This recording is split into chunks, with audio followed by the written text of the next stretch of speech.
Yeah, you can do static typing with PHP 7, and it works okay. Like, you can hint parameters and you can hint return types and be really good about that. So that's cool. I mean, you can do that stuff in Hack, which is a superset language of PHP from Facebook, and it's easy to install and get running. Java is good for static typing. Go, I guess, Go is really interesting for static typing, because from, like, I've spent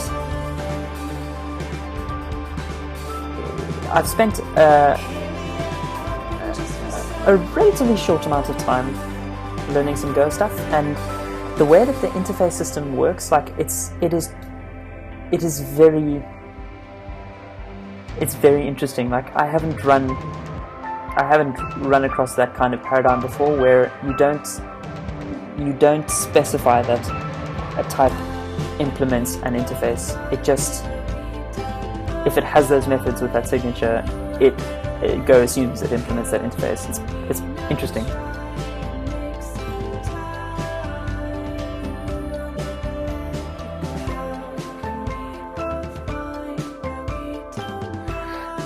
Chat's awesome. How many people are in chat at the moment? Quite a few people.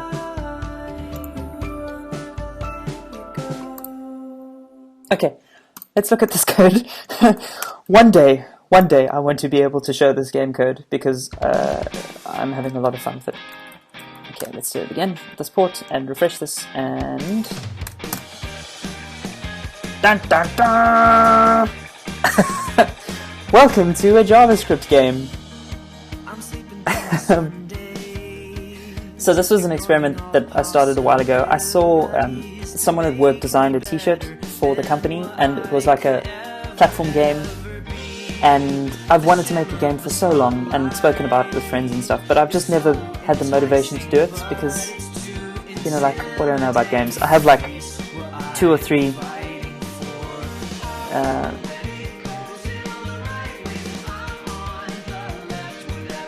yeah, that's interesting. An interesting argument for the use of PHP in large-scale stuff. Though, it has to be said, with Facebook's move to an incremental upgrade path from PHP to Hack, it's clear that they want static types. Yeah, they developed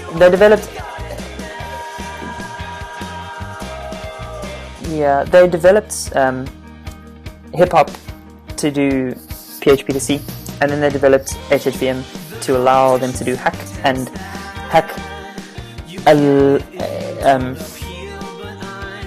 Hack is it's a superset language of PHP, so normal PHP runs under the Hack runtime in HHVM, and so they can start by changing one class file at a time and moving it towards the Hack language. And it's clear from the design of Hack that they want to avoid a lot of the dynamic parts of PHP and be much stricter about types. So there is PHP powers a very big application, but Facebook have seen weaknesses in it, which they're trying to mitigate by converting it over to Hack. And when it's converted over to Hack, they won't do a lot of PHP stuff, I imagine. That said, with the static typing coming in PHP 7, it might be cool. It might be fine. Anyway, I wanted to make a game for a very long time, so I saw this t-shirt. The designer at work did t-shirt design for a platform game, and I decided to try and build it. So I did a very rough proof of concept just from like copy and paste code from the internet. Yeah, it's not PHP bashing. It's not PHP bashing. I like the community of PHP, and the language is fine. Rasmus quotes someone. yeah, I'm backpedaling now. Rasmus quotes someone. I can't remember if it's a Rasmus quote or like if it's something he said or if he just quotes it the whole time. But there are languages that people like, and there are languages that people use.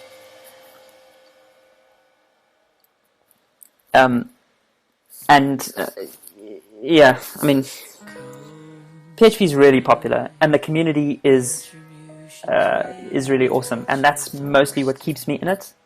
There are people that follow me on Twitter or like read articles in PHP that I write, so there's some incentive for me to do it other than just the community, but the community is awesome.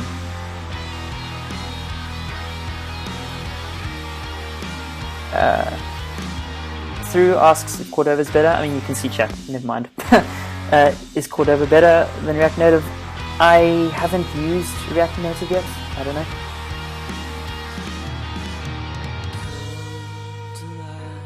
Yes, so HHVM works better in some situations than PHP, and in others PHP 7 is better. There are lots of reasons why that could be. For one, HHVM is jet-based, so once it warms up, it can do certain tasks a lot more efficiently than PHP 7. But at the same time, PHP 7 has no jet stuff in it yet, so that could be improved if that was a direction that they decided to go in.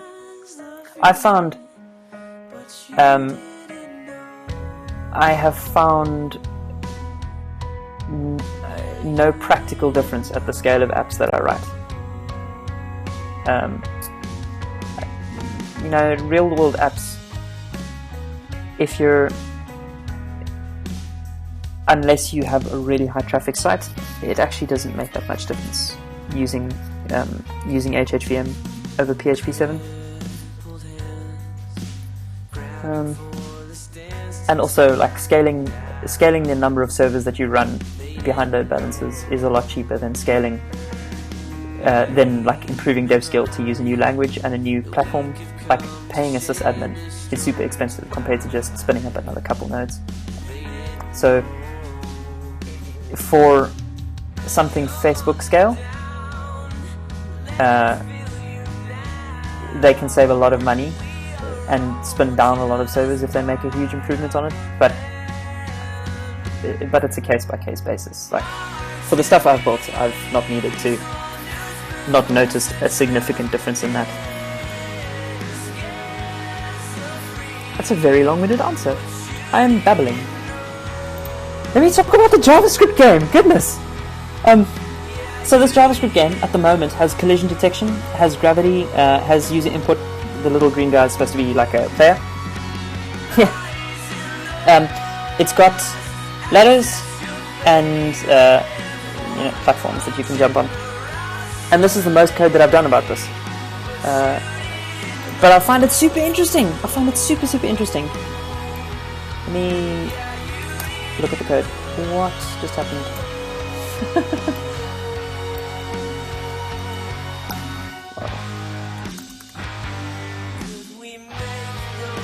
Let me look at the code. I'm keen to build this stuff more on stream. Clearly the React stuff needs like super research before a stream, because it's kind of embarrassing that I can't get such a simple thing to work, but I guess I'll get there. Thanks for being here anyway, because it's fun. Where's Vim? Vim is, that reminds me, I need to brew uninstall Vim.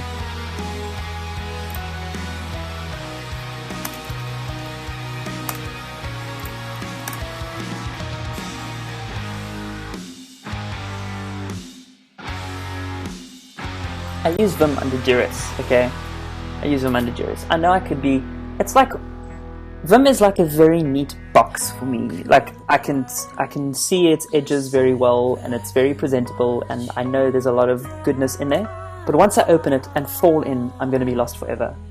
Like, it can be just a massive time sink, and... that's where Vim is. Vim is in that box. I'm not opening that box. Someone else can open that box. You want to open that box? Yeah, there's a joke. Yeah, there's a joke about how to generate truly random strings is getting an intern to close Vim.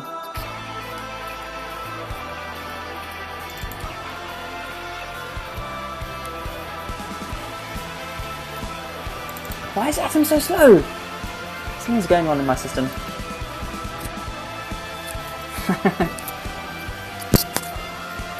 Okay.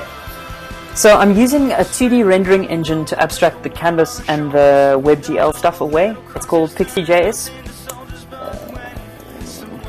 pixiejs.com is the URL for that. Just so that I don't have to mess around with like canvas drawing operations and stuff.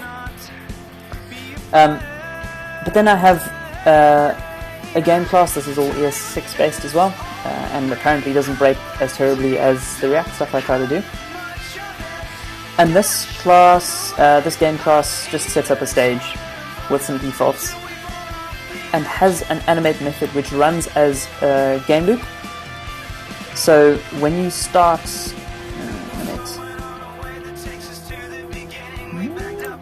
so when you start this, when you start this thing, it'll just like start an infinite loop, and every object within the game will have its its animate method called. So the objects all animate with a global state that gets passed around, and then those things get rendered to the stage. It's pretty simple, actually. Then the player is another class. It's got things like, it's got direct keyword input here, which I could abstract quite a bit, but then it just moves around by like acceleration and slows down by friction. And the player class contains all the logic to do this other stuff. So like to determine collisions and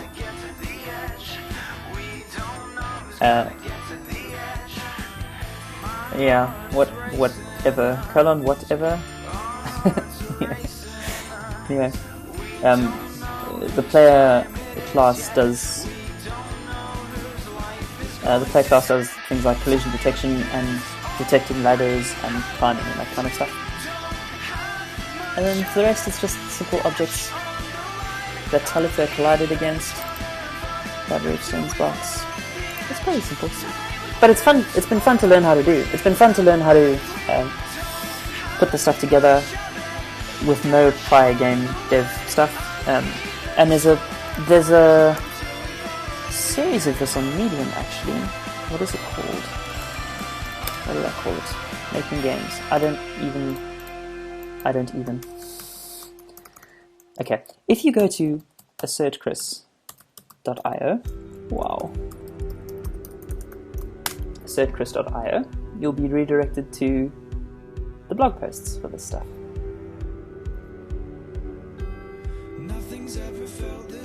So here you can just go to one of these like ladders. I haven't put these into a group yet. I should probably do that, but I want to write some more before I do. Anyway, you can check this stuff out on Medium. It's pretty cool. There's like code snippets and videos of stuff going. Would you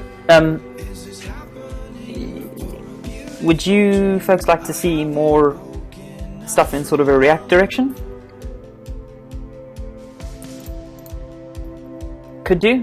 We could do programming puzzles, we could do more stuff in a React direction.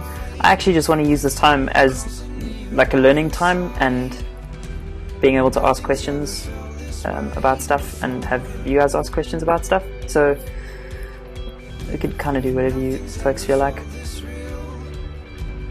I'm keen to do more React stuff. I'm keen to do more of this game dev stuff. Mostly JavaScript because I do PHP every day at work, and I don't know, it's not fun to just do PHP all the time. Okay, let me take this off screen.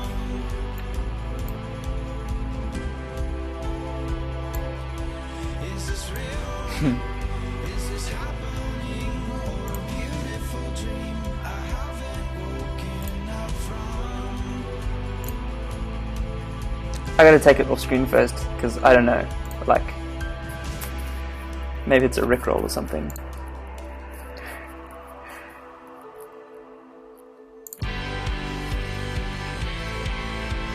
Okay, it's not.